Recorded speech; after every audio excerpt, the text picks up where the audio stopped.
சவுக்கடி அப்படின்னாங்க. எனக்கு சவுக்கடினா கோயம்புத்தூரில் பண்ணுற சவுக்கு தான் ஞாபகம் வரும்.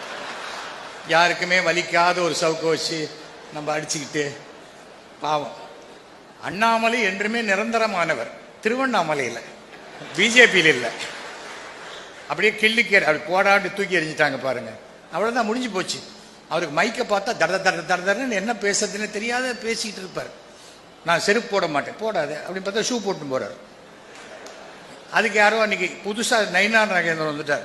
அவருக்கு ஒரு பயம், ஒருவேளை இவர் திரும்பி வந்துட்டா என்ன பண்றது. அன்னைக்கு சனிக்கிழமை அவர் என்ன பண்ணார், ஒரு ஜோடி செருப்பை வாங்கி அண்ணாமலை கிட்ட கொடுத்து நீங்க போட்டுக்கோங்க, செருப்பு தானமாக கொடுத்தாலே தரித்திரம் நம்மளை விட்டு போச்சுன்னு அர்த்தம்.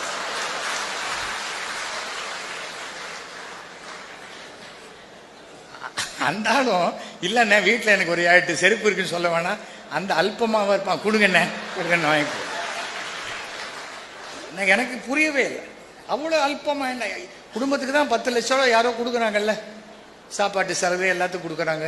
அவருக்கே 10 லட்ச ரூபா வாட்சை சீப்பாக 2 லட்ச ரூபாய்க்கு கொடுக்குறாங்க. இன்னி வரைக்கும் அந்த ரசீது கொடுக்கவே இல்லை அவர், எதுவுமே கொடுக்கணும். அண்ணாமலை அப்படின்னா பொய் அப்படிங்கிறது தமிழக அரசியலில் ப்ரூவ் பண்ணுறதுக்காக ஒரு 3 வருஷம் அவரை வச்சுருந்தாங்க. இப்போ ஒன்றும் பிரச்சனை இல்லை. இப்போவும் அதிமுக ஜெயிக்கிறதுக்கு எந்த வாய்ப்புமே இல்லை. ஏன்னா பிஜேபியோட கூட்டணி போயிடுச்சு.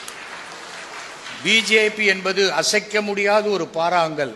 அதை கட்டிட்டு யார் தண்ணியில் குதிச்சாலும் பாறாங்கலுக்கு ஒன்றுமே ஆகாது. கட்டிட்டு குதிக்கிறவங்க உள்ளே போயிடும், அதோட சரி. அவங்கள கூப்பிட்டு வச்சு வீட்டில் பிரியாணி என்ன போட்டால் கூட பிரியாணி வேணால் ஜீரணமாகலாமே தவிர அந்த அந்த கட்டமைப்பு சரியா வராது. தமிழ்நாட்டில் சிறுபான்மையருடைய எதிர்ப்பை சம்பாதித்து கொண்டு எந்த ஒரு கட்சியும் ஆட்சிக்கு வரவே முடியாது. சிறுபான்மையருடைய ஆதரவு வேணுங்கிறதுனால பெரும்பான்மையரை புண்படுத்தணும்னு எந்த ஒரு சிறுபான்மையிலும் சொன்னதே கிடையாது.